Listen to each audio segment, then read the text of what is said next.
How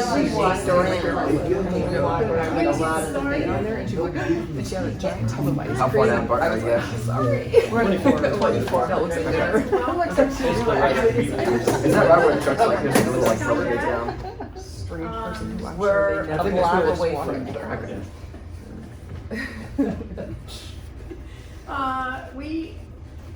Let's see, we have no new business, no old business.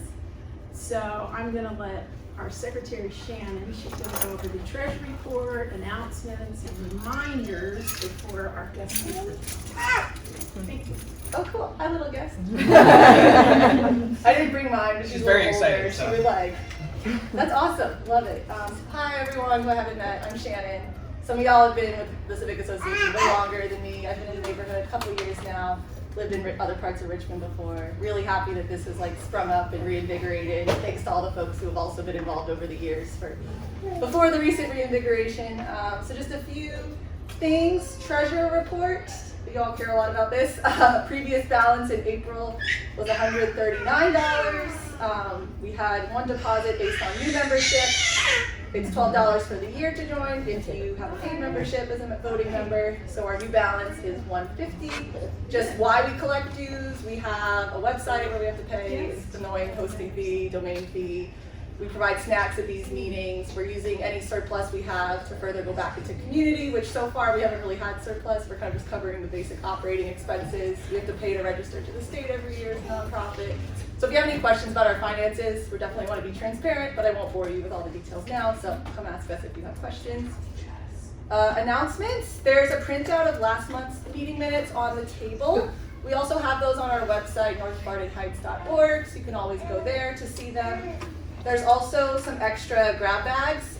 We had some representatives from the city come last month and speak our last meeting and speak at our, just to tell us about different city services. We had DPU, Department of Public Works. So some of their materials we have extras of. One of the other exciting activities that started up is a honey-do crew.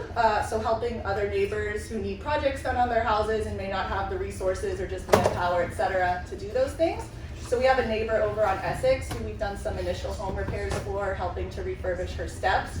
And we're really excited that that first phase was completed, but we're looking for some volunteers who might want to help in August with the next parts.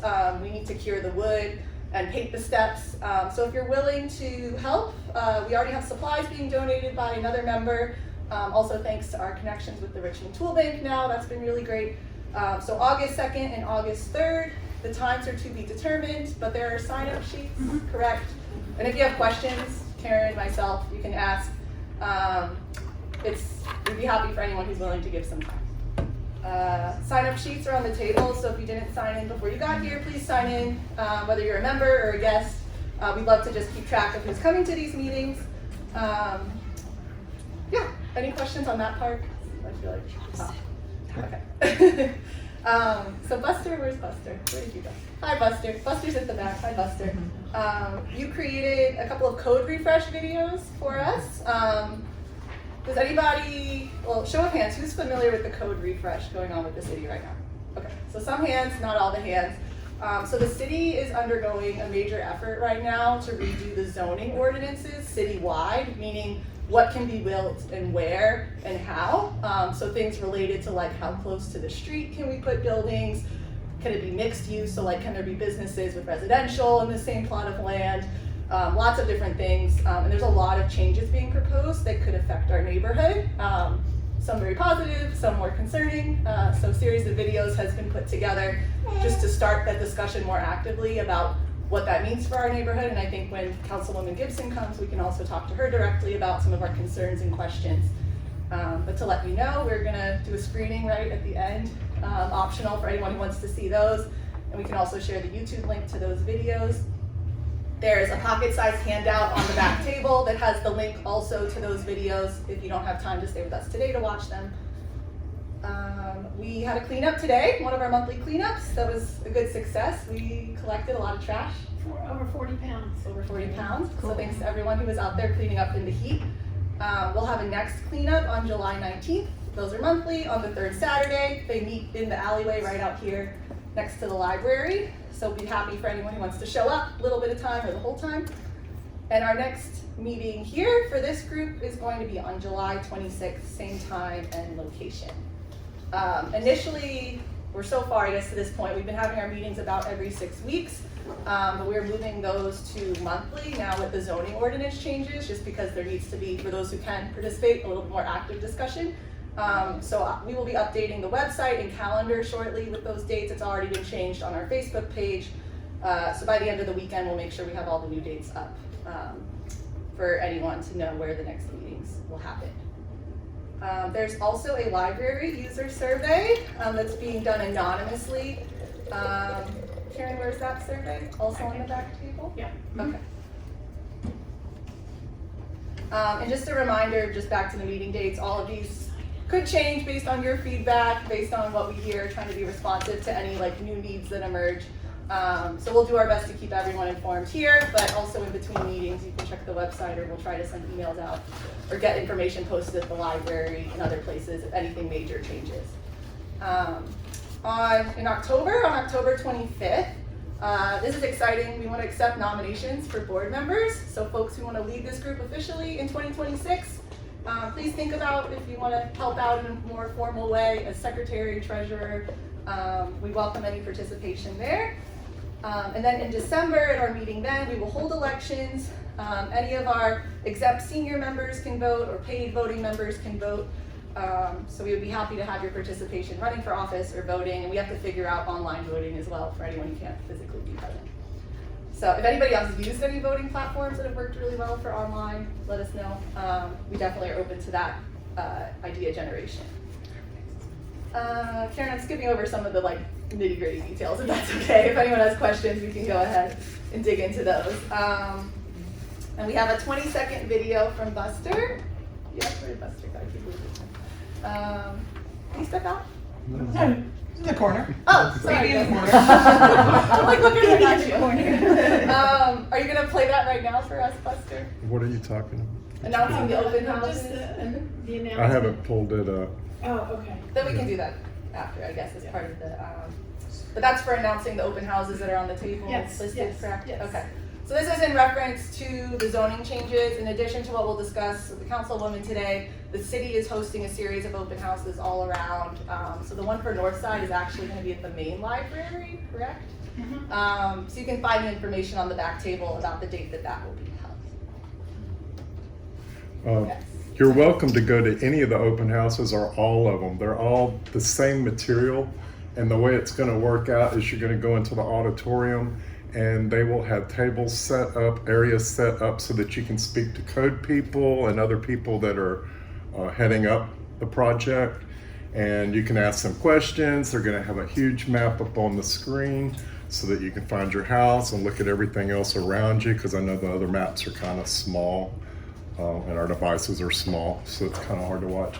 But you're not required to be there at the start time. Just anytime during that open time frame, you're able to go in and go out as you please. There's no sit-down presentation. Cool. No, that's super useful to know. Okay, good. So walk-in style, you don't have to be there the whole time. Also, Councilwoman might mention it herself when she comes. She hosts monthly meetings for the 3rd District.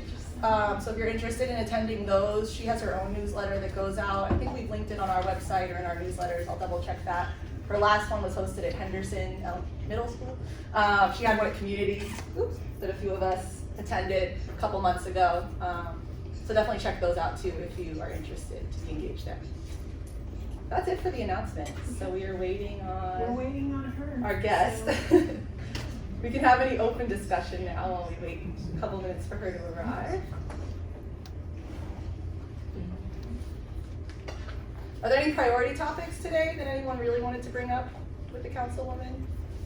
Zoning was definitely one of the top, I think, on the list, the zoning changes. But just as a reminder for anyone who didn't see the meeting announcement that got sent out, also talking about traffic safety and traffic calming in the neighborhood on Brooklyn Park Boulevard and over on Richmond and Henrico Turnpike. That was a priority area collected from some previous meetings. We also wanted to discuss with her about empty businesses. We know there's only so much that a council person can do to help certain types of businesses come in or out of a neighborhood. But we do have a couple of properties like the Dollar General, or Family Dollar, I'm sorry, and some others along Brooklyn Park Boulevard that it would be good to know if there's any information on what might be coming there. Also talking about grocery access to other services. For those who aren't aware, the city is planning to have major renovations done on 2 of the key bridges connecting our neighborhood to downtown. So the bridge on Lombardi that goes over by Virginia Union University, that's supposed to be closed for 2 years, starting, do you know when that starts, Karen? I think next Or year. anybody else? Yeah, so that one, I know that Maggie Walker, I saw, and some of the others, like BCU, maybe they were the ones advocating to try to keep at least pedestrian access open, but I think so far that hasn't been guaranteed. They denied it. Yeah, they denied it so far, so that might be something we need to put up more attention to, because that's cuts access completely on Lombardi. And then Arthur Ashe Boulevard, that bridge by the Diamond is being replaced. And that's a 2-year. So is there also, do you know about any alternate routes planned for, are they closing that Not yet. completely during Not yet. construction?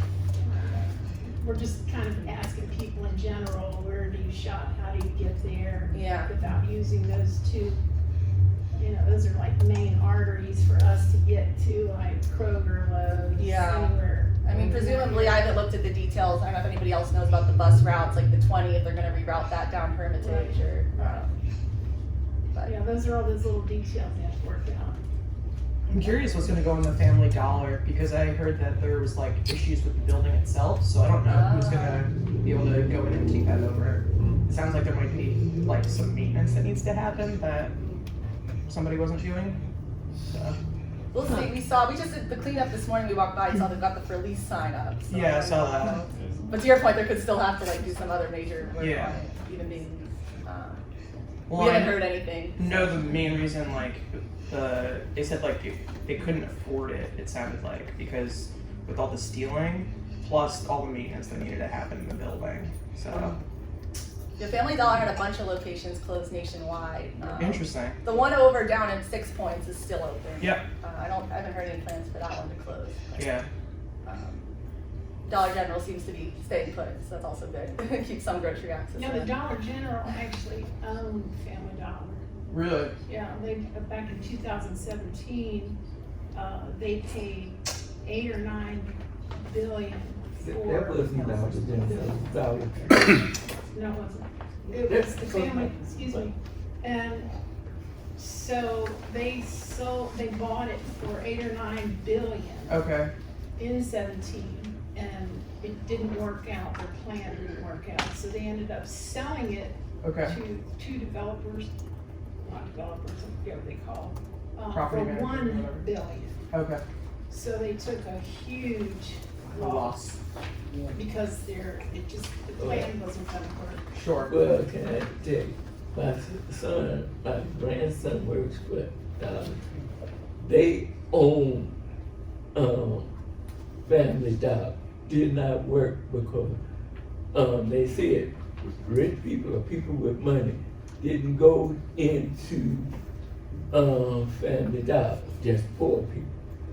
So they sold it off because they now carry stuff in Dollar Tree the same as they was carrying in Dollar, Family Dollar, right? Okay. And so they didn't need competition with themselves. Right. So they sold it off because only people that was going into Family Dollar was people, and there was a lot of stealing going on in there. So they got rid of it.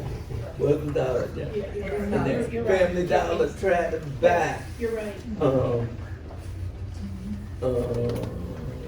the Dollar General. They tried to buy it, but I don't know whatever happened to that. And the only reason I know that is because I got Yeah. a Well, they said grandson that the worked. liability over here was great with all the armed robberies and stuff like that. Well, the thing was, they wanted to fix up, when we had them, they wanted to fix up the little shopping area right there, right? But for some reason, John got carried away with putting the ballpark down in, Chaco Slip, right? He forgot all about urban renewal there. Stoney bought it up, but Stoney didn't do anything about that business area. He kind of forgot about, he got carried away with getting the casino and forgot about everything else. Sure. Everyone, our guest is here. Councilwoman Gibson, thank you for coming. Yeah, I don't know how much more introduction she needs. She's our council person. We'll let you introduce anything else of your background beyond this relevant.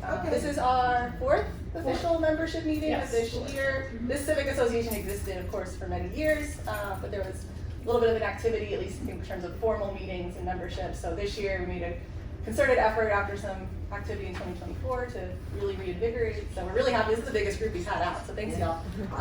We did a big campaign too. We, aside from online communication, we went door to door, 700 houses got flyers. So I think that helped tell folks what we're doing. So yeah, we're really happy that everyone's here. But I'll let the floor go to you. Awesome.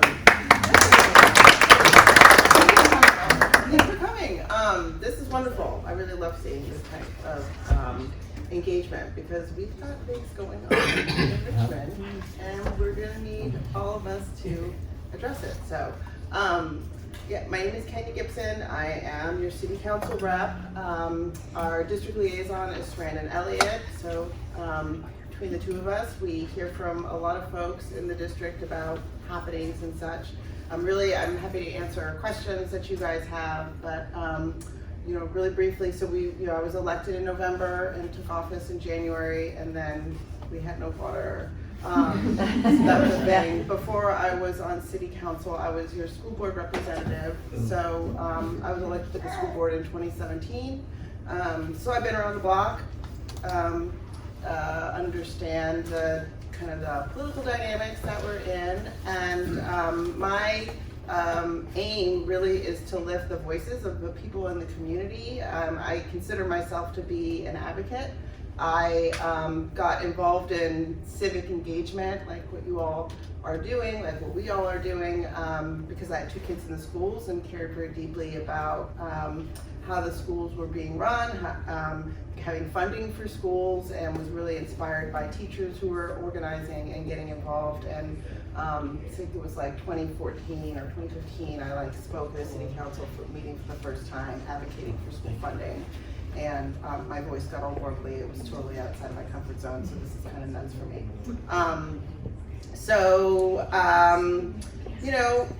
Since I've been elected, I've been trying to meet with as many of the civic association groups as I can.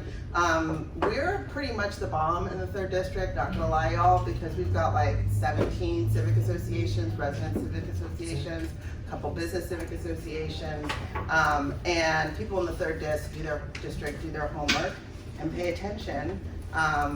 And so we are, I think, a pretty important district for the city at large. And the thing that I also love about the 3rd district is that when we advocate, we're really showing up for everybody, the things that we are, fighting for to make sure that people are being heard. So I'm really proud to represent the North Side. So let's see, the things that I've been hearing a lot about as of late, I don't know, there's just, it's been a minute. It's been a minute. We didn't have water for a week. That was a thing. I pushed to get more clarity and answers. I pushed for us to have the 3rd-party audit completed. On the heels of that, then there've been all kinds of billing issues, which are deeply frustrating and concerning.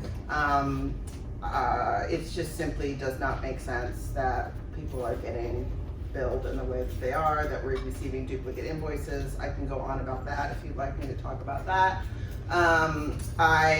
Then we went through our first budget season, and the main takeaway that I had from that is just that the process was set up really to limit the council's ability to affect the budget, and by transfer your ability to affect the budget.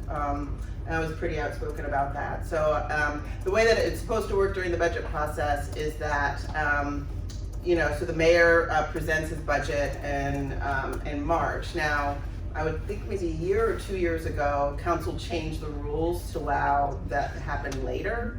And to be frank, I think that there was a certain amount of collusion that happened. So they would make the deals, and then pretty much it would be introduced, and then it was kind of like, okay, done quickly, let's go ahead and vote, and then it's done. And you know, not really into making deals, I'm into making a difference, but plus we also have new administration, so I think that there were just also fewer deals. And so the mayor presented the budget May 27th, and we were told that all of our amendments had to be submitted by April 9th. So like, you know, this is like a 600-page document. It took a couple days. We asked for a spreadsheet. I had like my friends, we were going through, pivoting it to find out, because anything that I wanted to add to the budget, I had to find out where to take it from, or where, you know, how to fund those things. So, you know, we pivoted the tables and found places where we could fund things that I think were priorities, ensuring that we had, you know, family crisis funds.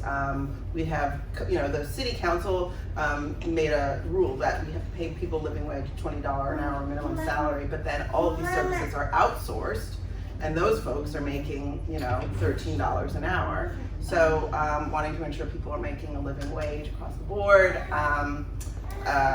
More funding for schools, of course. So, but anyway, so I found the places to fund from, and then, you know, and then put in my amendments by April 9th, but then the public hearing for people to kind of say what they wanted. I mean, thankfully, I'm pretty connected with the community, so I knew, you know, some things I wanted to fund. But essentially then we had a public hearing, which was just really just for nothing, because by the time we had that public hearing, we had already submitted our amendments.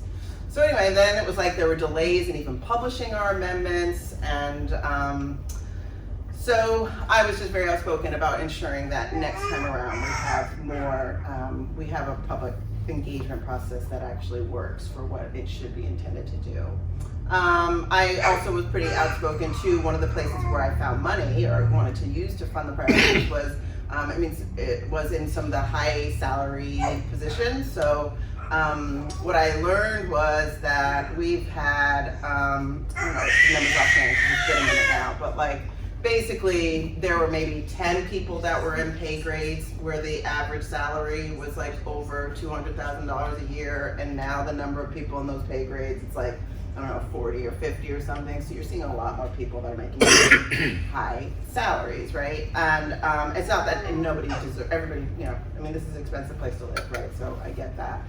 But in the context of where we have like such high needs, you know, when you were, you know, getting a 3% raise and you're making that much money, it's like a lot of money versus, you know, and we're like all paying increase, like we're all trying to buy eggs right now, do you know what I mean? And they cost the same regardless if you make $200,000 a year, if you make $50,000 a year. So anyway, so that was, I thought, a pretty straightforward, reasonable way of cutting, but the administration was very much against that, which there was some news coverage about that. So, but anyway, we had good discussions, and we're gonna continue to be looking at the budget development process.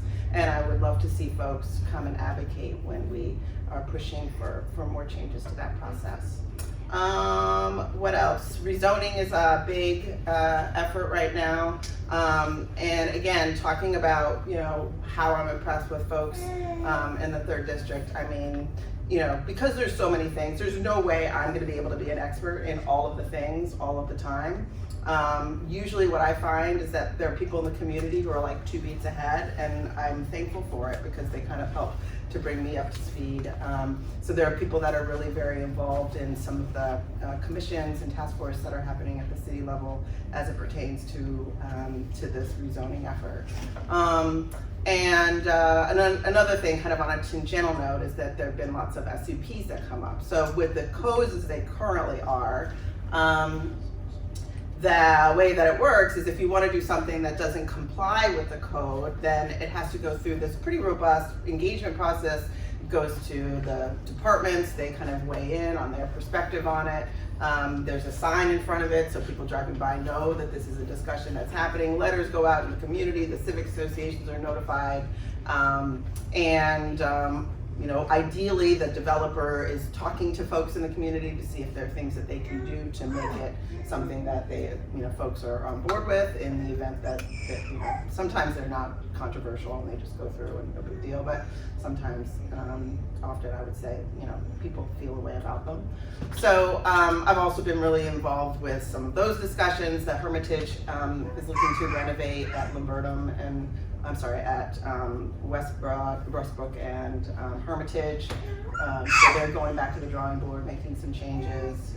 There was, you know, a couple other projects. One was here in I believe in Barton Heights, right, for one, the rehab. So that we opposed, and that was a really great example of people getting involved. And y'all's really, you know, did your homework on that too. So that was, I think, a successful way in terms of listening and being able to respond to the community. So well done.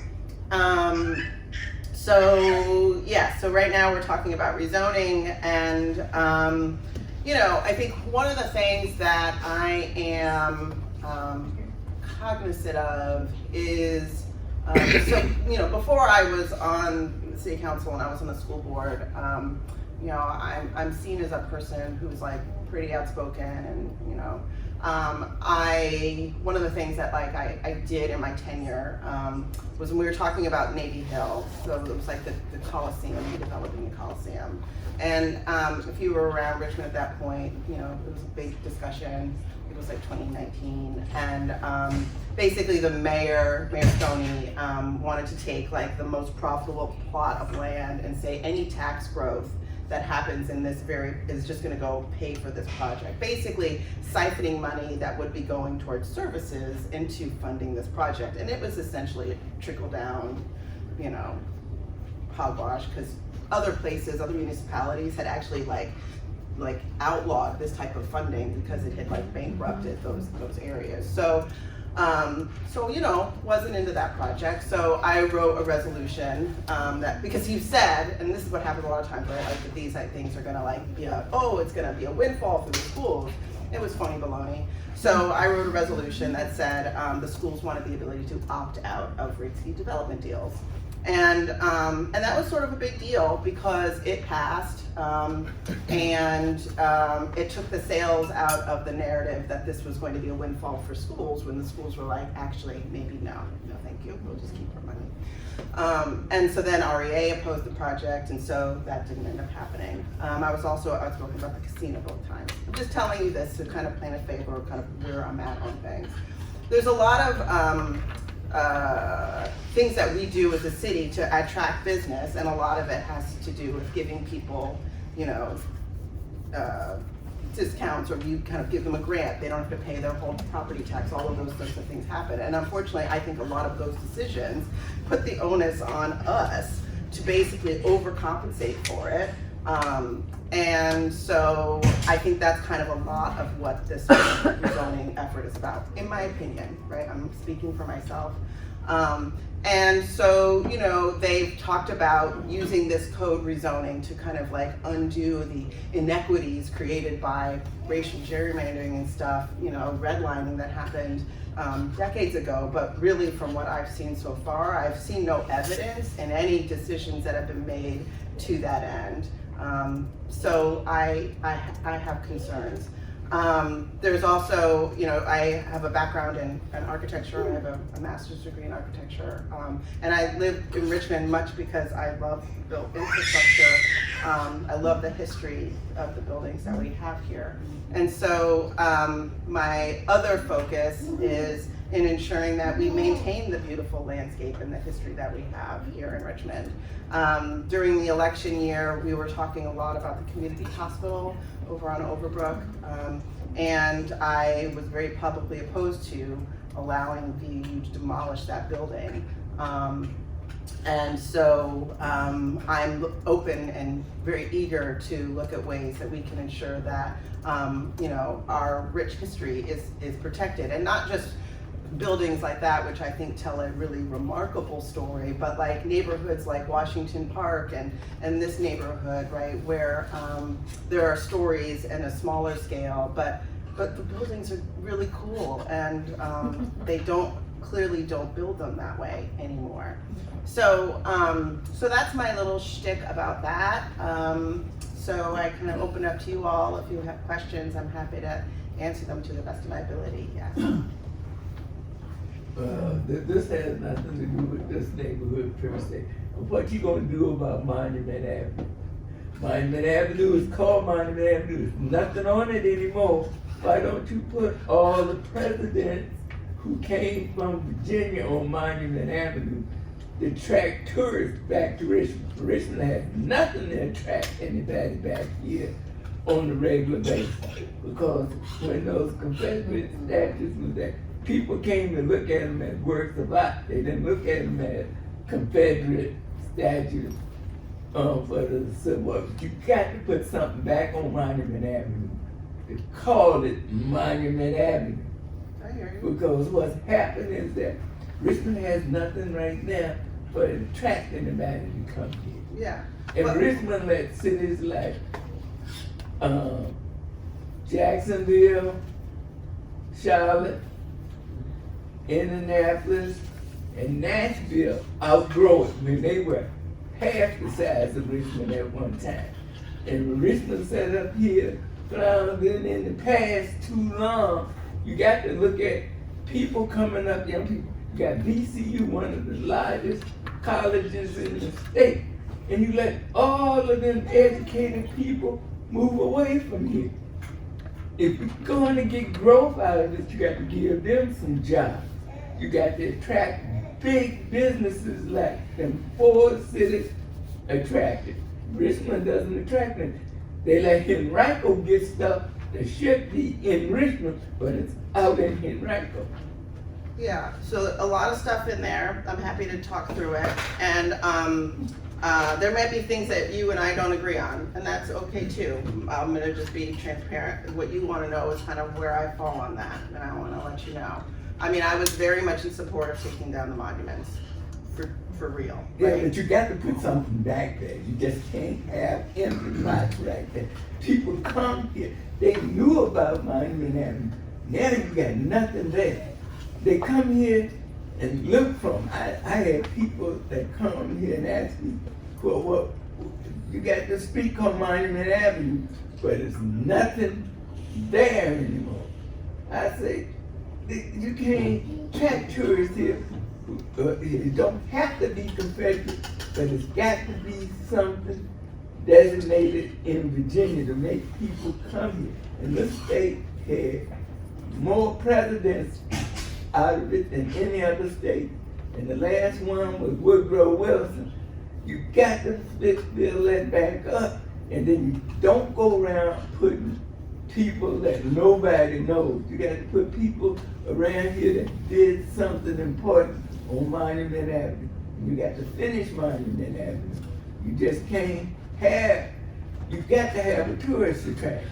And it's just like you got a science museum that you got, it's a state-run thing, but it's, nobody is going out getting any new stuff added to the Science Museum. The Science Museum get things coming in and out, but you got to have a reason for people to go there. And they do not keep up any programs going at that Science Museum. So if you want Richmond to grow, you got to have something to attract people here. And big businesses do not like to come to a city that's not looking out for itself. They go to cities where their reputation is going to be brought up to light, right?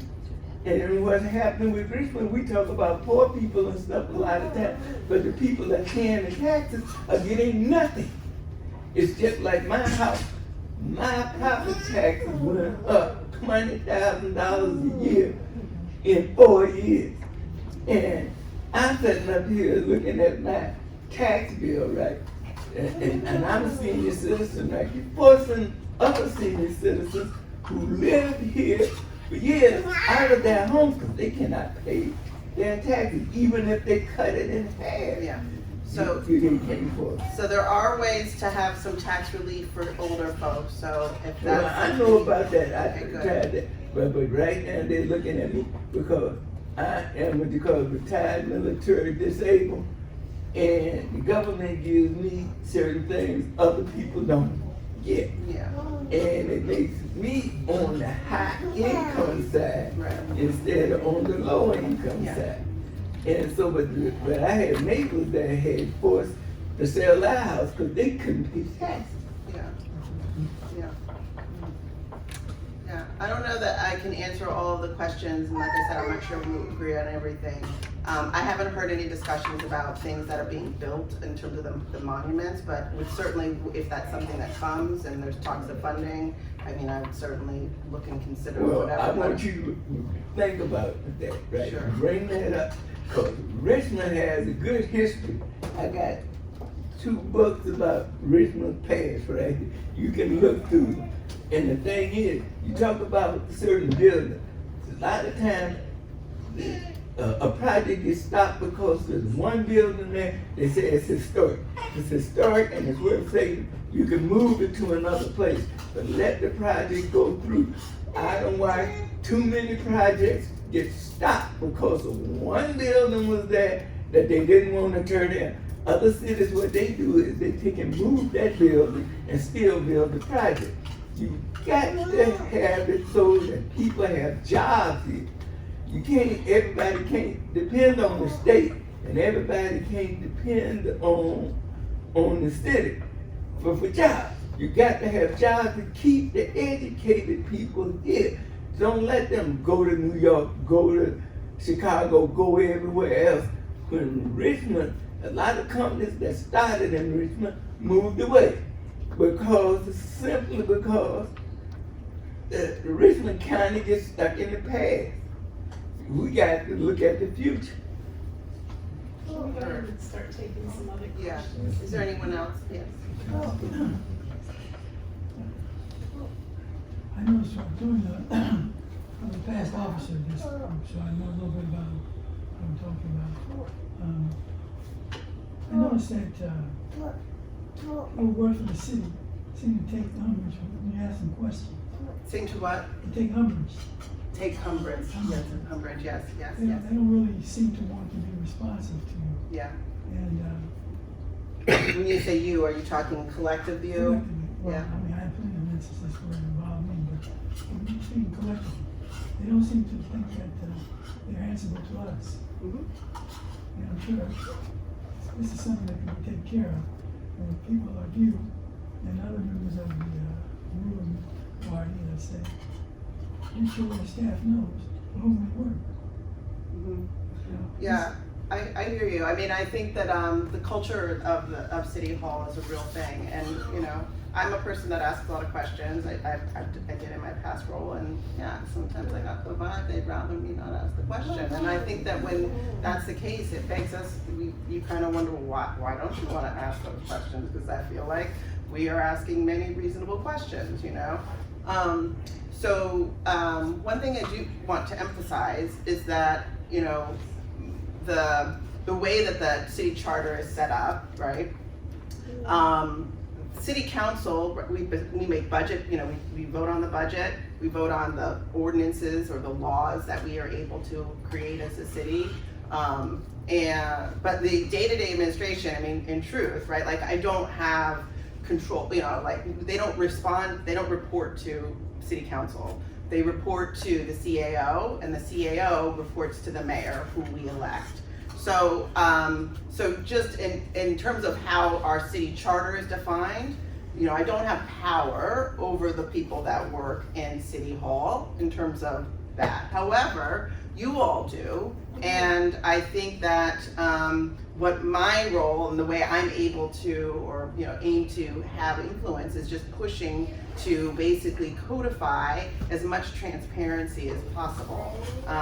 You know, we, the city council, have various agencies that do report to us, including the city auditor and the city inspector general. And I am looking to empower those departments as much as possible to do their work, because when those issues and opportunities for improvement are identified, it puts onus on the departments to improve.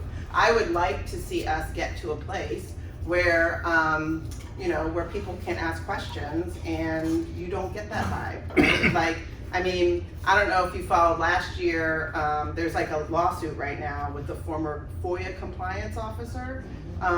Y'all, that complaint is probably one of the juiciest things I've ever read, and I encourage you to read it if you haven't. Does everyone know FOIA? So FOIA stands for the Freedom of Information Act. Oh, So, there are laws, and Virginia does not, that's part of it too, right? Like, we can only do what we're allowed to do based on Virginia laws, and Virginia laws are not always as great as we would like them to be, but anyway, but there are laws that basically, like, so if we're, I'm supposed to be working publicly, so my aim is to, like, let you guys know when we're voting on things. I want as much information to go out as possible, because even if we don't agree, I want you to know about it, right? But anyway, so FOIA is the Freedom of Information Act, which means you can ask to see documentation that has to do with how this public, the city council and the public entities at City Hall, you're able to see that. The shady deals that were occurring behind the scenes. Well, like, yeah, I mean, so basically, like, and one of the things, like, before I was on the school board, I wanted to see, I care about school construction, and, because I wanted, and the former Mayor Dwight Jones, the one who now Lamar is begging for all the water stuff. I'm sorry, I'm joking. Anyway, so Mayor Jones had put a budget out that said that they had spent $196 million on school construction, kind of touting like, hey, we've already done this over my tenure as mayor. And so I submitted a FOIA and I said, can you show me the breakdown of how that $196 million was done? Boy, that FOIA was like a hot potato. It was like, no, not my department, no. And they, and it was supposed to be filled in like a week, and it took 3 months, and me continuing to say, no, I still want this information. I know you're the one that has it. No, I know it's not the schools. No, I know it's you. And finally, they gave me back a piece of paper that added up to, I swear to God, like $183 million. And really highlighted to me some of the current concerns with having the cities build the schools, which is why I was very vocal about that moving forward. But you should be able to get information, right? And it should be that, it's like if we hold our hands and say, okay, look, in order for us to get better, we gotta just lay ourselves bare, right? That to me is how we improve as a city, but clearly we're not there yet. Yes. Kind of a related question, maybe touching on the last two that ties into transparency. I know the city just approved a new CAO, and it wasn't really until like the election actually for your position that I started learning more about even how our city works in terms of like our council people aren't even full-time salary positions. They're not. Could you explain a little bit more maybe about maybe some of that, how it works? I think to honestly a lot of average citizens. Yeah. A lot of it, like the role of the CAO, like why that's even a big deal, why we care about that. Sure, yeah. And I abstained from that vote, which I don't know if you heard, but so I can give you that context too. So basically in Virginia, right, our delegates are part-time jobs. School board, it was a part-time job. City council is a part-time job, but we are very lucky that we do at least have a full-time liaison to help with some of the day-to-day, outreach that we get from folks. So I have a full-time job. I work in marketing, and then I'll also do this work. The CAO, is obviously a full-time job. It's the highest paid position. I think the person we just hired is going to be making $365,000 a year. The CAO, and if you read the city charter, which I encourage you all to do, and I would love to have like a city charter like book club, because I want really more people to get familiar. Like this is the most important thing, like about how our city operates. And so, but the city charter basically, like the mayor's big thing, right, is that they hire the CAO.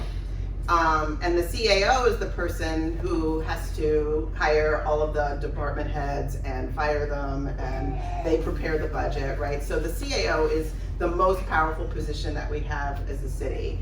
By the charter law, we have to apply, it is like required that the CAO is a highly qualified person. So like, you know, when there are questions about Lincoln Saunders, I personally question whether or not that selection aligned with the spirit of our city charter. And all of the, you know, subsequent department heads by the charter also have to be highly professional based on our city charter. The CAO is a position, again, because it's so important, I encourage Mayor Vula to have like a really public process with hiring our CAO. Because we're in a moment in time in our city where really, I think the success of our government and is in making sure that this person can stay for a while and that they have our trust, you know?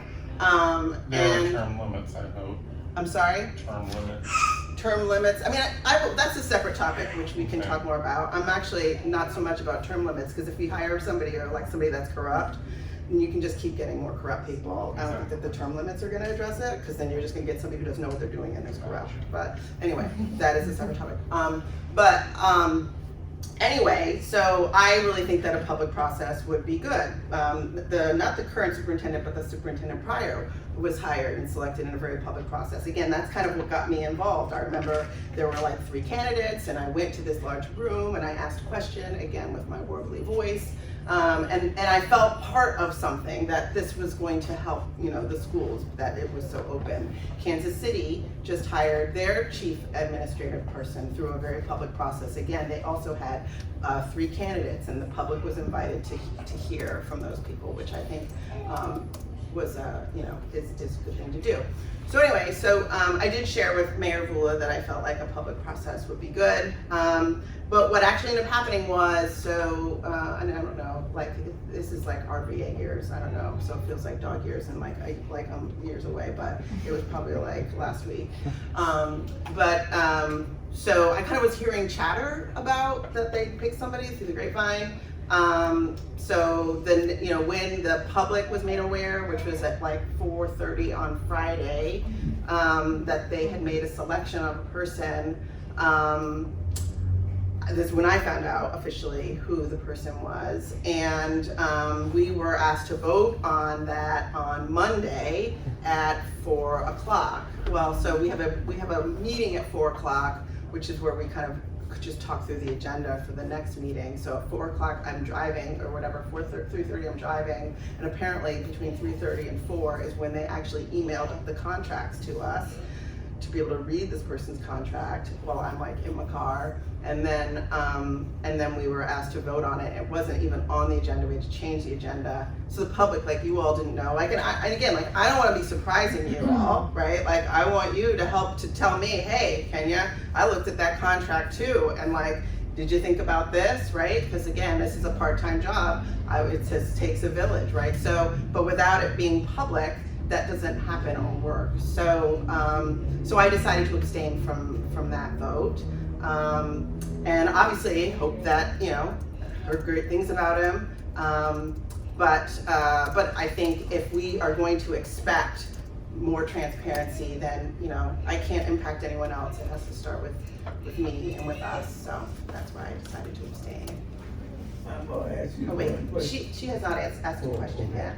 Hi. Yes. I have a question regarding the rezoning pieces that you started with. A couple things. One, how are infrastructure and utilities investments aligned with that zoning plan?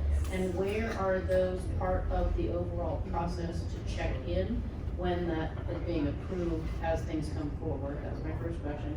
My second question goes back to your desire to keep the nature and culture of our feel of our neighborhood and the architecture. That's why we also moved here, because we want to maintain that as well. I know that there's a state Virginia overlay historic district thing, and I know there's a national historic registration. But part of the zoning question I would have is there a minimum standard requirement that's being written into the zoning code that any new build that comes in maintains the aesthetic in the building? Not to limit or add any more cost to development or try to dissuade development by any means. I want to certainly create a barrier, but I do want to create a check that says, yes, this aesthetically looks pleasing, Yeah. as opposed to, yeah, let's put a 20-bed, Right. story building over here that's sleek and new, modern, Right. and all, that's great, wonderful, I'm just kind of curious Right. about both of those questions. Yes, those are exactly the right questions to be asking. Okay. And so as it pertains to infrastructure, no, right? Like, I mean, that's my point, and that is good, that is one of my core arguments right now on why we're having this discussion. I mean, to me, it seems a little bit audacious, you know? It's kind of like when your kid asks you for a lollipop just after they did something and you're like, oh no, right? Like, to me, it's a little bit absurd that we're having this discussion about adding so much more density in a moment of time when we're not able to regularly deliver water, right? Like, really? For real, yeah. Right? So that does not make any sense to me. So that is a real thing, and continuing to figure out if there's a way to mandate that, or like what the policy would be, just also so that you guys know. I mean, we don't have, as council members, individual people to help with like policy. So, and again, I'm just being very transparent with you on how it works. So, and you know, Sarandon, I mean, she's very busy just kind of putting out the fires of people dealing with, you know, all the stuffs, and helping to keep my calendar up to date and stuff. But, so when I want to write policy, there are 3 people on staff, but they're supporting the staff of, you know, all 9 of us. And look, the pull of the leadership, they're gonna get their policies written at a faster rate because they're the leadership of council. So they're just internal politics also that impact how things play out. And again, I'm just being transparent with you all on how that works. But I am very interested in exploring that. I heard, and again, like, because I know a lot about a little things, but like there is a paper, or there's like and I don't even remember the name of it right now, that has to do with historic preservation in a city. And I went to the planning commission, I heard it, the room was packed with people who were there to support this thing, and then they continued it. So in my opinion, like I mean, I tell you right now, I'm not gonna vote for anything until there's something. I don't wanna vote to support new things unless we've established what the baseline is for protecting what's here. So that's important. And so the infrastructure discussions definitely need to be happening. On a tangent of that, I don't know if you all have heard, like, you know, discussions about the water, like a regional water authority, and I want to also share where I'm at with that, which is that, like, it's too soon for me to have an opinion about it, and I'm a little, you know, again, like I have all these conversations with you. I've had the conversations with Mayor Rule as well, and you know, God bless him, he's got a lot he's trying to juggle, and appreciate the challenges that he has. But so one of the things, like he you know, what I've said is like, look, like, I mean, in order for me to have an opinion about something, I need to see, like, what are the ideas? Like, it sounds good, like regional water authority. Sounds wonderful, you know, Henrico. But like, you know, I don't have any delusions, for one, that Henrico doesn't have their own things going on, right? So like, I think they are a little better at collusion, to be frank, than we are here. And so, you know, just by nature of having Henrico, like, I don't think that Henrico coming is gonna like fix it. But also, like, here's the reality, is we make money selling water to Henrico and Chesterfield and those other places, right? So if we are in a regional thing, then we're not making money. So then that money has to be made somewhere else, which could be right here, right? So I'm not gonna say, like, I'm supporting a thing without any sort of understanding as to what that thing is. So I think it's premature. And so Mayor Rula called me last week and was like, hey, we're gonna have a meeting with Henrico to talk about this thing. And I'm kind of like, okay, like, for one, I mean, like, I'm hoping I can get off of work, or, you know, be able to go to this, right? But I'm like, be honest, like, it feels like somewhat performative, right? Because this isn't like Meet the Parents, where like we're gonna like get married and I just want to see if like I like my future mother-in-law, you know what I mean? Like, this isn't about vibe checks where I'm like, you seem like good people, yeah, let's do this water thing together. Like, again, like I like, what is it that we're talking about? So I'm not like so good at, you know, so anyway, so that's kind of where I'm at on the water treatment plant. And look, I was concerned because I think I saw on the news recently that like, so the reason why we had the boil water advisory, because first they said like, so it was whenever that happened, the more recent one, right? So I get a call, somebody said, okay, looks like there could be something wrong with the water. It might have been Lawson, the chief of staff, those two staff, and said, but we staved it off, it's gonna be fine. So I'm like, wonderful. I love to have good news, and me and Sarandon, we begin writing a statement that is like, congratulations and thank you, we handled that.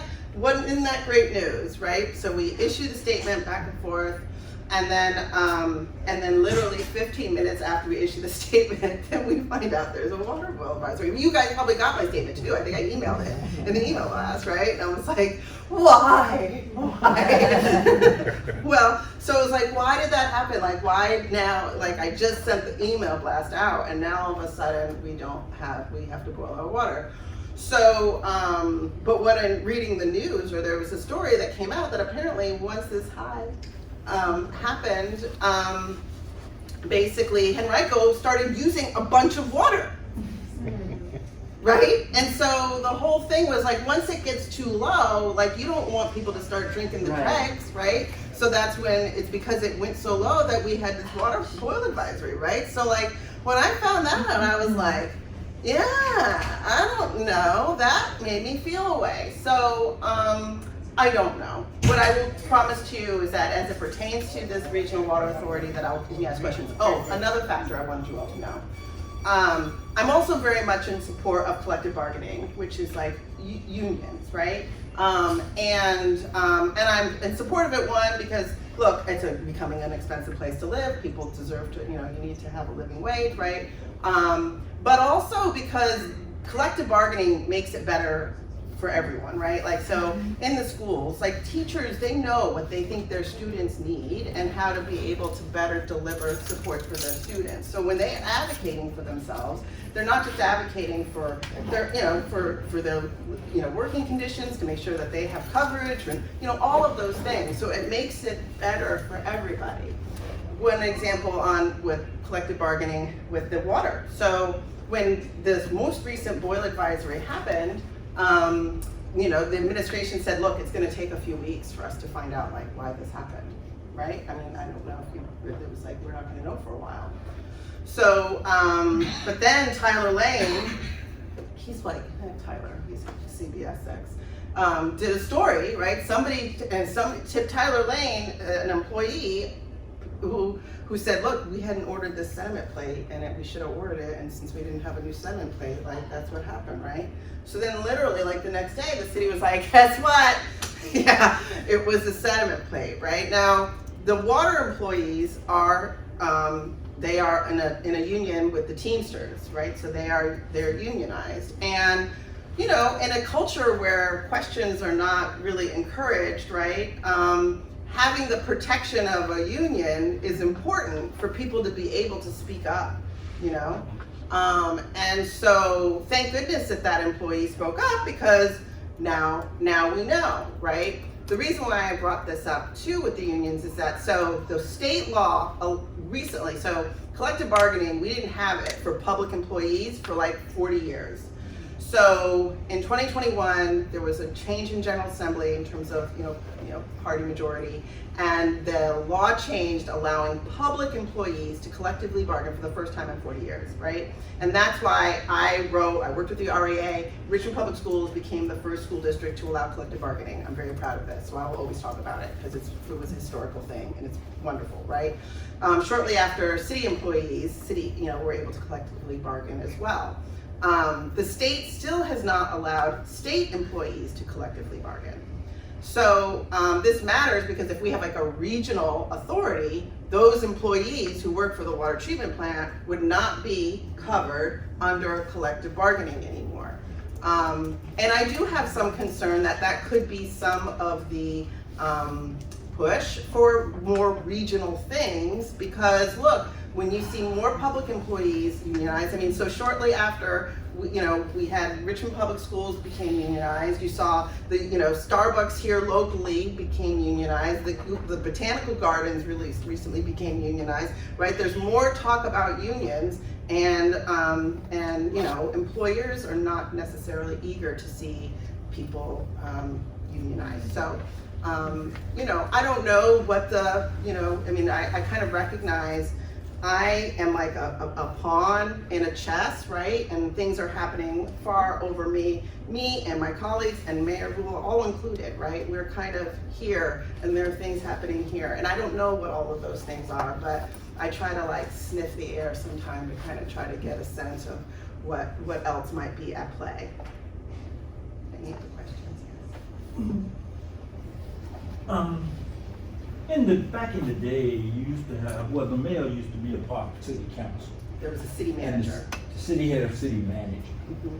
And from what you're telling me, you're having to go to these meetings and do all this work. I felt back then, the city manager would have done this stuff for you to look at what the county wants, what these counties want to do. His people, his professional people, would have gone to Henrico County to see what it is that you all want. How can we make it? How can we do it? How can we get it done? Then he would present all of this to the council for you all to make a decision after they have done the study and all of that. So that's not happening with the person under the mayor now. So they put it on you rather than that person that's supposed to be under the mayor. You follow what I'm trying to say? I kind of do. So I think, for one, right, like the fact that they're asking council to go to this meeting, right? Like I said, it feels somewhat performative given where we're at, right? You don't like, have the information, right? Right, there's no information. And it's not like the mayor doesn't report to me. So if he wants to explore the possibility of what a public or regional thing would look like, there's nothing he needs from me or council in order to be able to do that, right? So this thing of like just talking about it, to me, it just doesn't make sense. You talked about the city manager role, and that was kind of in the former charter. And when the charter was changed to have provided a strong mayor, I mean, that was done so like the Richmond Crusade for Voters, which is, a long-term, right? They long time pushing for African American vote and representation. If it wasn't for the Richmond Crusade for Voters, we would not have a democratically elected school board. So they did a lot of important work, and with the effort of ensuring that the people that were elected were able to reflect and the people that, so we moved to a ward system, right? Rather than having at-large people, where it would be then overly influenced by people that happen to show up. So there were a lot of changes that were made to the city charter with the goal of empowering voters. I think that the strong mayor is a good thing because it allows you all to have a choice, whereas before you didn't have a choice in who was the at large. But at the end of the day, right, the system is only going to be as strong as our process for being informed and showing up and voting. In my opinion, if there was one thing that we could do, that Virginia should do, to change the landscape of government and politics that we have in Virginia, which would be to have campaign finance reform, right? I'm just trying to figure out how does the council get the correct information that they need so that when they go to the counties and the counties are meeting with you all, that you have the professional help that can talk to these water people and say, look, Henrico wants to do this, Chesterfield wants to do one thing. So I have a professional there that knows about water treatment plants and everything, that sit with these folk, with their professional people. Then when we come back to the council, you all are gonna get the right information and about infrastructure and everything else. I'm not talking about race or anything like that. I'm just saying, get the right information from the professionals. And like I said, the city manager during that time, and I can't think of the name of the person that's under the mayor now that's doing this, whatever his job is. But at that time, the city manager would have had the professionals to meet with these people, to bring the information back to the council and make his recommendation so that you all would know what you're doing and you wouldn't have to be running around trying to figure this out and that out, because you get the information from that professional that you hired to do the work. Yeah. That's all I'm saying. Yeah, I mean, the way that the charter is structured now is different. And so, but I would say the same thing then as now, which is that we are able to impact change where we have a majority on city council, right? And so I can assure you that I'm doing my homework and doing all I can and asking questions and asking for that documentation. I did it during the budget process, right? And I'm going to continue to do that. But I lean on you all, right, to come and show up at meetings and to make it so when we aren't getting the information that we need, right, to let people know. Because if things just go through, right, as a vote, then it's like there's nothing to see here. One of the things I've done in this first, right off is that they did change it. So now there are 10 slots at public comment. There used to be 8. So there 10 people can reach out and try to get on and talk during our meeting, regardless of what is on the agenda. So if it's not on the agenda, you just want to come and talk about the water. We've had very few public like maybe none. No public comment nobody talking about the water. Because when it first happened, it was like, oh, we're gonna have a public hearing about it. The public hearing never came. So literally, we've had no constituents come and be like, you guys, by the way, that's nuts. Right? So I encourage you all to try to come and speak. That's important to do. But yeah, I mean, I will ask questions. I'm going to ask for the documentation, and I know that there are others that my colleagues on council that will do the same. But the more that we, as a collective, demand this type of information to ensure that council's informed, that's kind of how I believe we're able to make change. The other thing you asked about was unions, and you support unions. I do too. I'm a 50-year plus union member. Virginia is a right to work state that you all may not know about. In a right to work state, what it states is that in Virginia, you can have a union, but everyone that works for the company don't have to join that union. But the union had to represent everybody that's there. And they were talking about, I know Spanberg were saying that when this thing comes up, they may not get everything that collective bargaining want. They may want to tune or redo some of the parts of it. And I think what she's basically talking about, the only thing that I can see is that if you are a union member and you have a union at your company, those that don't join the union should not be obligated to represent them. Now, when it comes to union, in my opinion, most folks think about, well, money, money, money. Union is safety. West Virginia coal mines with black loan. Yeah. You go down in the mine, do what you do, and get what you get. If I don't like you and you're working for me, I can fire you the next day.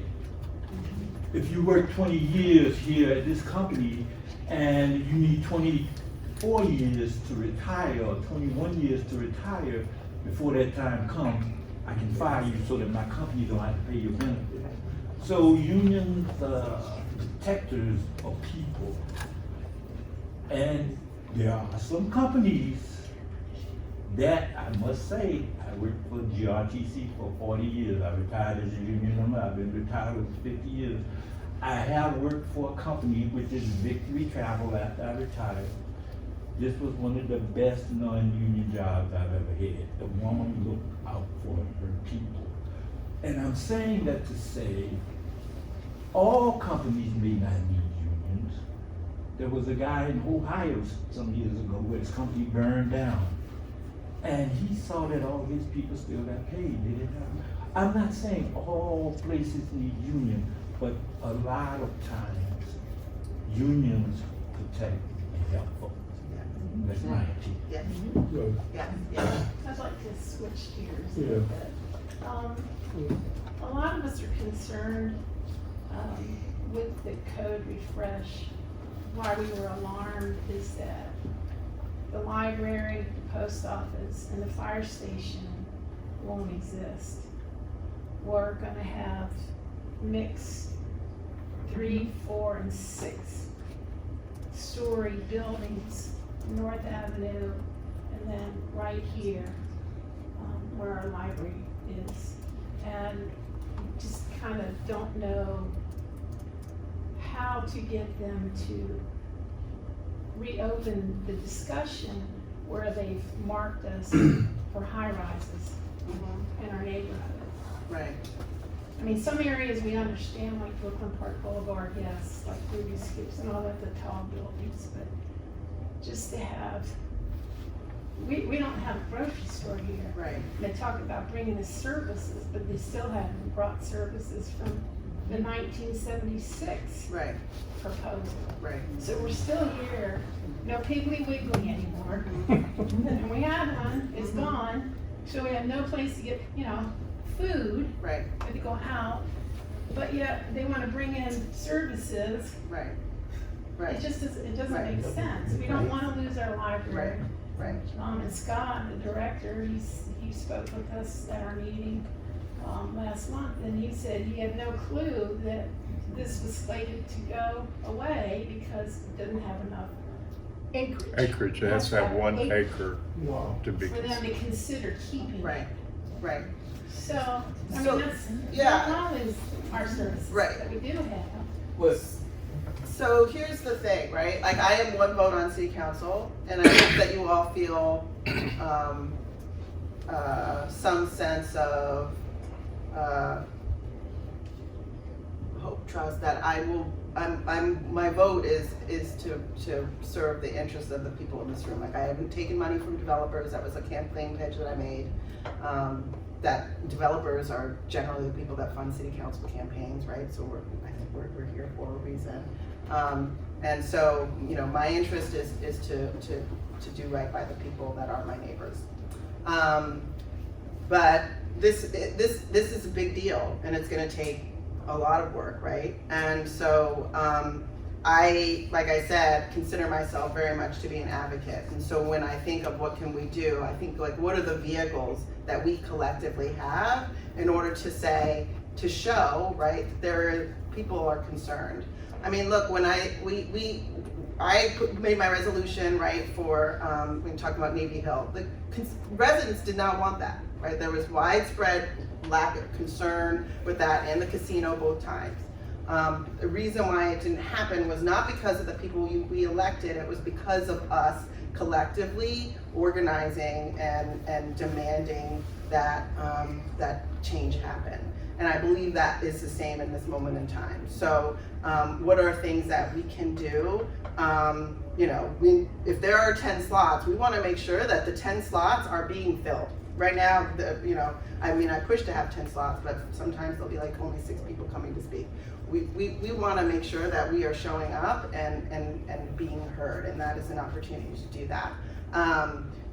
If we have you can have a press conference, of concerned citizens that want to talk about these things, let me know. I would love to join you at the press conference and shine a light on the things that my residents are doing.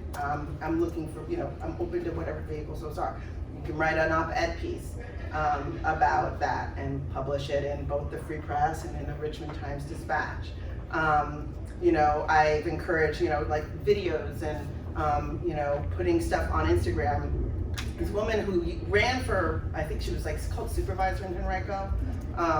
She ran, her account's like Montrose RVA. I was sharing it. She does a lot of really very informative content about things that are happening in Henrico. She's very interested in environmental issues, and so she does a lot of videos about the data centers and and kind of the decisions and how she sees, the supervisors, board of supervisors operating in Henrico. And, these types of small bits of information, I mean, that's how people are getting the word out. I think that what I'm seeing is oftentimes political interests find ways to divide people in order to push something through. And so we've seen that, especially with the casino vote, that it was how they've divided us in the past. In this instance, the way it looks, the way that people are getting divided is by age. So the narrative is that, if you're not in support of this density, then you're just old. Young people love density. And so I think it's important to show diversity in the groups of people, and this is the thing, right? I think that the narrative is, right, that we need density, and the question is says who? I mean, clarifying, some of us would like density. Sure. Sure. Tell me what that means to you. So, I mean, let me just take, to me, the most obvious thing is we are paying a lot of taxes. Yes. And to me, the only way to grow that is to get more people in Richmond which cannot grow its borders, so that we can pay less tax for the services that we have, or get better services for the amount of money that each person's paying. Right. And the only way we can seem to do that is densify the areas, because we can't the whole place can't be single family housing. Right. So let me just, I hear you, right? And for what it's worth, I lived in New York City, I lived in Los Angeles, I've lived in very dense places, loved it, right? So it's not like I'm a rural gal that, is not looking. I mean, I love it. I go to visit New York, I was in DC, I like dense places, so this isn't I don't have some sort of bias or whatever about big cities or anything like that. But what I want to question is that notion, right? Sometimes it's I'm gonna use an example, with the environment, it's the environment is not gonna get solved if we recycle, but yet I feel some sense of guilt anytime, right? If I'm someplace there's no recycling, it's I guess I'm just gonna throw this can away, right? Because we've been told that it's basically it's my fault, right? That the environment is going to fail, when the reality is that's simply not true. And I feel to some sense that we've kind of been given that same thing. Here's the reality. Our property taxes have gone up 40% in a very short amount of time, right? And meanwhile, most years we've had a surplus, right? So, and at the same time that our property taxes are going up, we're giving away, they're called grants, they're, to help with affordable housing. So the city has also declared a affordable housing crisis, right? And the powers that be want us to believe that the way that we solve our affordable housing crisis is through density. However, again, like I said, I've lived in New York City, very dense, also not affordable, So the notion that the density is a way to solve the affordable housing crisis is not it. One moment, let me finish. And look, here's the thing too. If we don't disagree, it's okay. Do you know what I'm saying? And I still hear you. And there will be people that you also who will maybe also not agree with me. And you guys can try to change my mind. This is how we do it. So when I'm being open with you about my opinion, this is about really, having a conversation. But I want to just kind of tell you where I'm at, right? So I, obviously, affordable housing was the biggest issue, right? And we all talked about how we believe in affordable housing. So while we're talking about affordable housing, I'm sitting in meetings. One of the things that we vote on are these grants. So if a company or a developer wants to build something, right? And they say, okay, I'm gonna have this many affordable units at this, the way that it's determined is by the income that the person makes, and whether it's above or below the average area median income, which is determined as a region, not just Richmond as a city. And so if they meet that criteria, then we can say, okay, then you're not gonna have to pay, we're gonna give you back, you'll pay your property tax, we're gonna give it all back to you, right? So now we're giving back money, right? So that is costing us, because it's like, now this is not money in the pot that's going to services, right? Now, we all agree that we need affordable housing. This is the truth. When I'm looking at the proposal, right? There's nothing by which to say how many bedrooms. And in my opinion, when we're talking about affordable housing, I'm also often thinking about families, right? And so, and it's more affordable if it's more people are able to live there. So, 3-bedroom, 4-bedroom apartments, that's what families need if they're looking for something affordable. These properties, they're not building 4-bedroom apartments. You're lucky if they're building 3-bedroom apartments. So I asked in a meeting, right, hey, are you building 3-bedroom apartments? Like why is it that I'm gonna make a decision to vote to give this thing if I don't even have any idea, they've not made any commitment, because then they're basically just building what the market's asking for, which is 1- and 2-bedroom apartments. So I'm like, well, where's the numbers to show that this wouldn't be just more helpful for me to just give these people a check for $200 a month? Like, where is the math to show, okay, if you're hitting this is what the rent's going to be, right? This is what the bedroom count's going to be. And by giving them this, we're able to save people and, show me your work, right? There's no work done. So we are all paying, right? Because those money is not coming from these properties for these subsidies that are not necessarily helping the people and maybe it is, but there's no way for me to prove it, right? So I don't know if it's helping us. So it could be that these are deals that are happening under the name of the auspice of making it more affordable, right? CoStar, this killed me. CoStar, right now for 7 years, they're only paying in the most highly profitable area of Richmond. You know where I'm talking about, the CoStar Tower? Right now, they got a deal. They're only paying 25% of the property tax value there. Outrageous. Right? Outrageous. 25%. And the only thing they had to agree to was hiring a certain amount of people. And you guys, okay, you didn't hear me say this, they treat their employees apparently like trash, okay? When there was no water, they have been working home, they forced people to come into the office. There was no water, you know what I'm saying? And then the people that are working there, they're not even living in Richmond necessarily, right? So again, who does that benefit? Does it benefit us? Right, that they're getting that 20% grant. So as that happens, right, so we need density, because in order for us to be able to continue to give these grants out, somebody's got to make up the difference. So we're basically, I think, in this wheel of needing to kind of stay above the water, and so I just question who is it benefiting?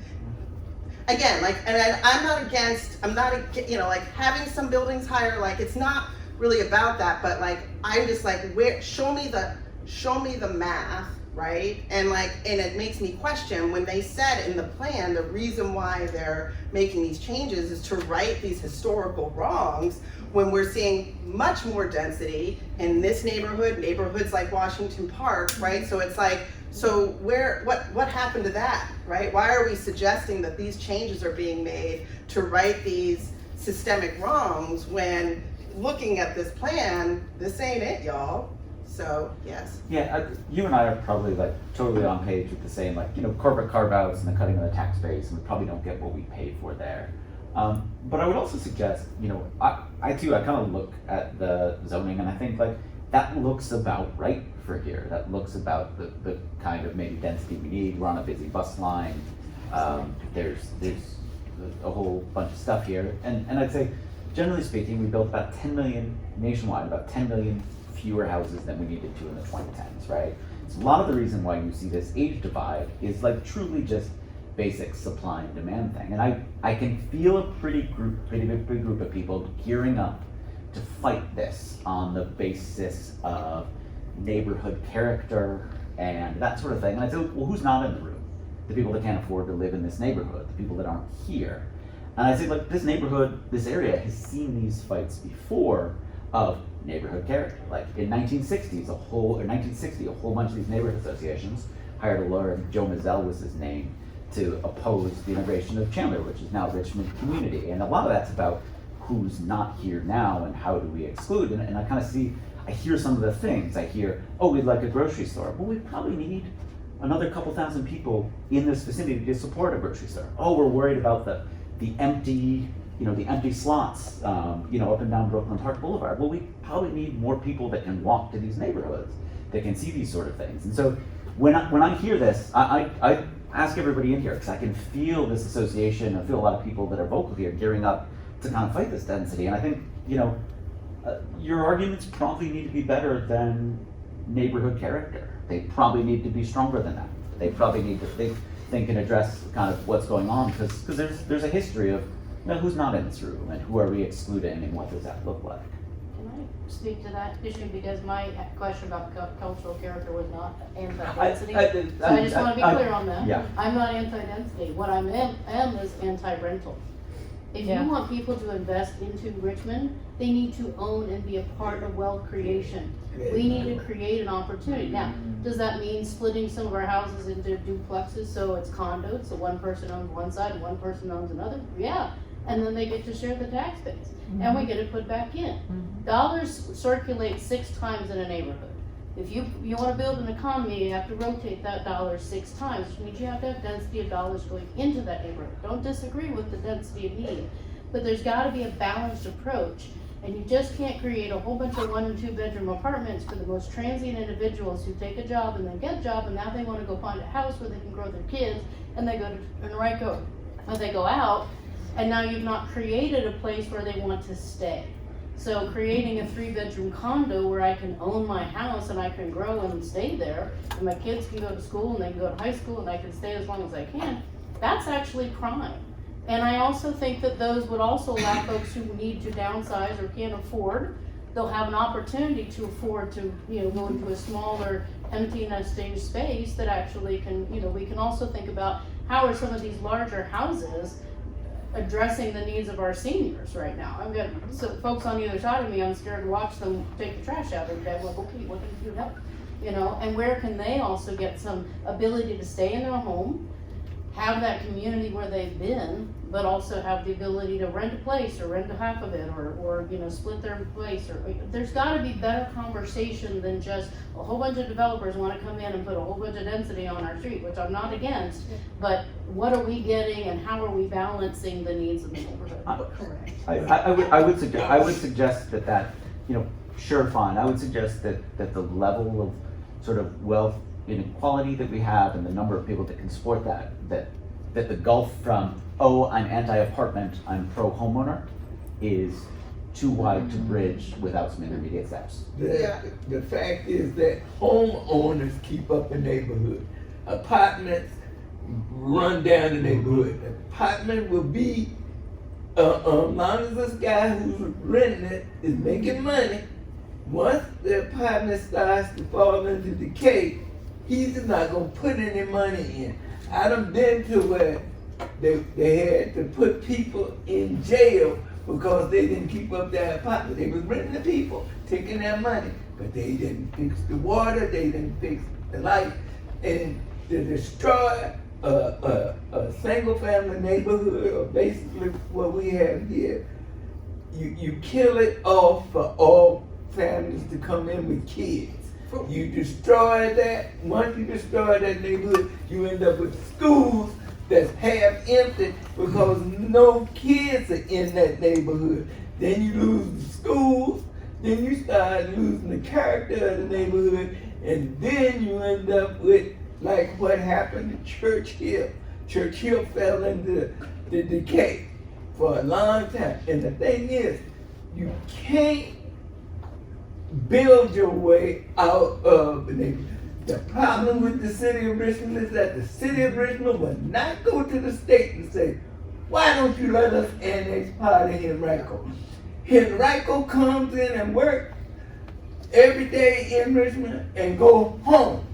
But Richmond, by state law, has the right to put in for annexing Henrico. That law that they passed where cities Richmond size could not annex is illegal by state law. Right. It's the state charter says Richmond, all cities have a right to annex, especially when certain amount of people build up against it and are actually considered part of the city, not part of the county. Right.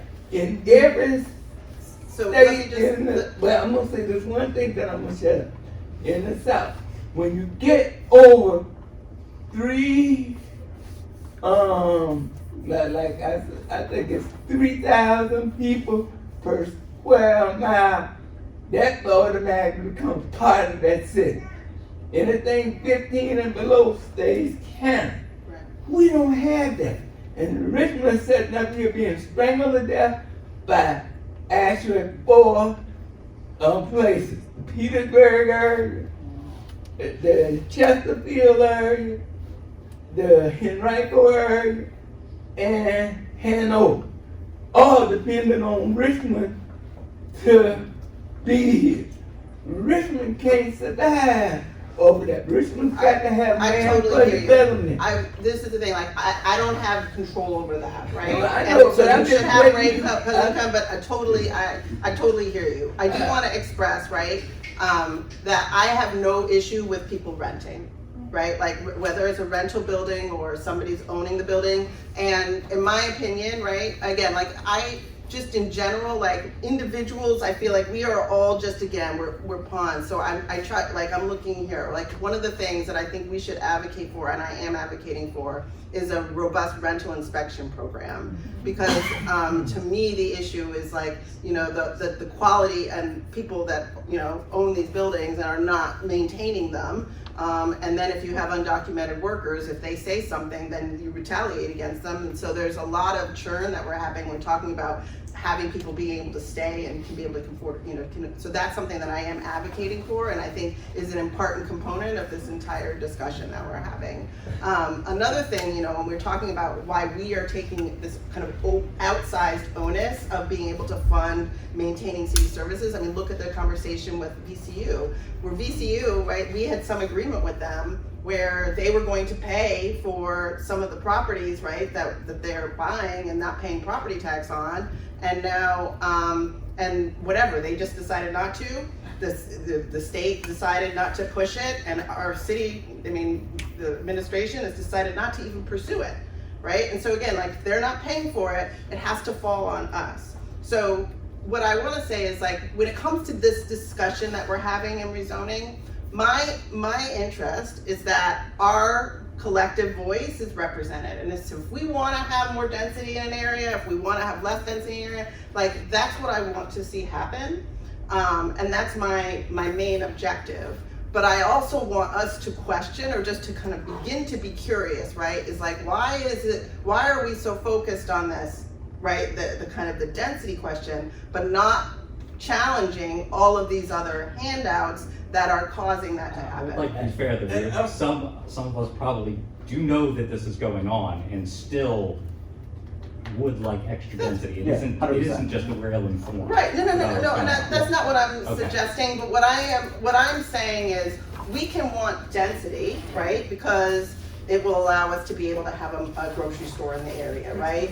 Right? Like, so that is what I want to question, though, is that that we need it, or we're, you know, financially, that, you know what I'm saying? Like, it's not like the code refresh tells us. Not like the code refresh tells us this is what you have to build here. It just says here's the default of what you can build here. Can we also, like, I think what might be really important for me as I sit here and think about us as a civic association when we're talking about the spirit of questioning, is also allowing a space that those of us that are pro-density have the opportunity to ask questions, Yes. and that questions are not just looked at as those who have concerns are allowed to question and those who are for are not.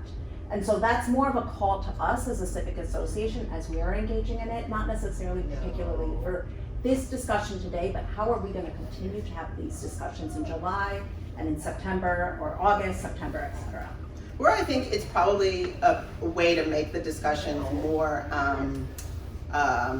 productive, right, is rather than talking generally, right, are we pro-density or anti-density, to talk about where, Yeah. right? Of course, and the specificity that, like, thankfully I really appreciated you raising your hand and starting this conversation, the ability for us to have specificity around this conversation Yes. and not pro and against. Yeah, I think that is probably the most productive thing, because like there's certain areas where I think we all agree, like, sure, you want to put a higher building there, wonderful, knock yourself out. We're gonna take one more question from Tom before we close. No, sorry, I didn't have a question. I was just gonna make a comment. I live on the 2400 block of Barton, and it's probably half apartments and half single-family homes. And it's a lovely little block. Yeah. It's just lovely. And when I hear people talking about how renters destroy a neighborhood, I don't see that. You know, I see lovely neighbors who happen to be renting homes in the same block I live on, and it's just a perfectly lovely neighborhood, and I hope to stay there forever. Stay tuned, because we will be talking more about the rental inspection program. I tried to get I think staff that's a wonderful idea. to be dedicated to that, but I will let you all know I would love to have the support, you know, as we're having that discussion. Thanks for coming. Hope to see you next month.